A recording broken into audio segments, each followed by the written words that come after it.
I noticed the phrase that keeps showing up. It shows up in meetings that were supposed to be short. It shows up at kitchen tables when the coffee's already cold.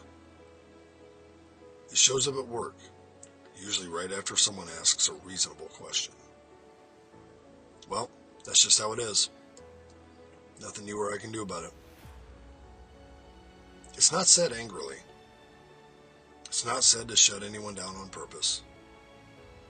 Most of the time it's said by someone trying to be helpful. Someone trying to be realistic. Someone trying to keep things moving.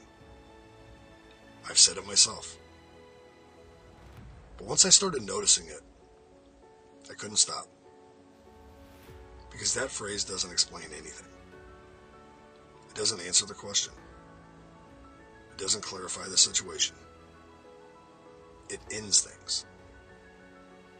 Once it's said, the room changes.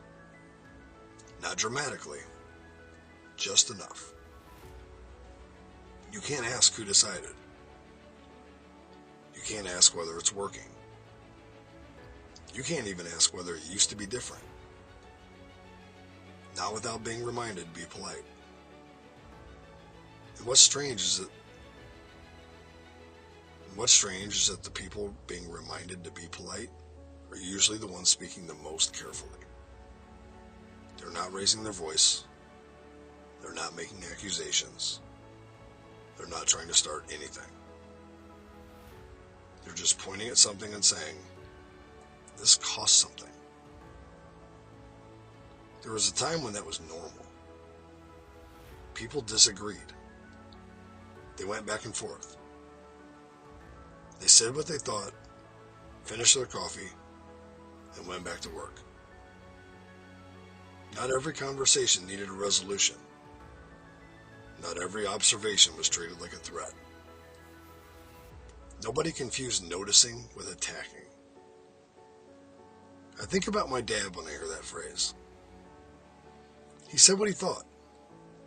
Not constantly, not dramatically, just plainly. And because of that, he usually didn't have to say much else.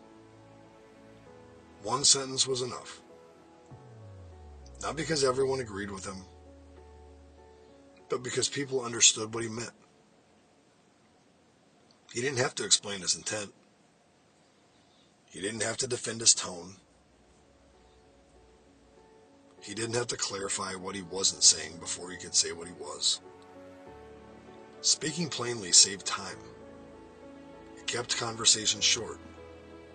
It let people move on. Ever since I lost both my parents, that difference has been harder to ignore. Not because they were perfect, but because they were the last place where saying what I noticed didn't feel risky. I don't think I'm saying anything they wouldn't have said. But I have to say it differently now. More carefully. More softly. Sometimes not at all. Not because I changed. Because the room did. Now, the more carefully you speak, the longer everything takes. Every sentence needs context. Every observation needs a disclaimer. Every truth needs footnotes. Not because it's more accurate, because it's less trusted. So people learn. They soften their words. They add qualifiers. They say, I might be wrong, before they've even finished the thought. Eventually, they stop bringing it up. Well, that's just how it is. It becomes a way out. Not because people believe it, because it's safer than noticing. I don't think this happened because anyone decided it should. I think it built up slowly. One time where speaking didn't help. Another where it backfired. Another where it just wasn't worth the tension. Until the phrase started sounding like maturity. But every time it's used, something else disappears. Curiosity. Responsibility. The sense that regular people are allowed to notice what's happening in their own lives. This isn't about fixing anything. It's not about solutions or change or hope. It's just about noticing that some of the things we live with now weren't inevitable. They happened slowly. They stayed because no one stopped them. They became normal without ever being decided.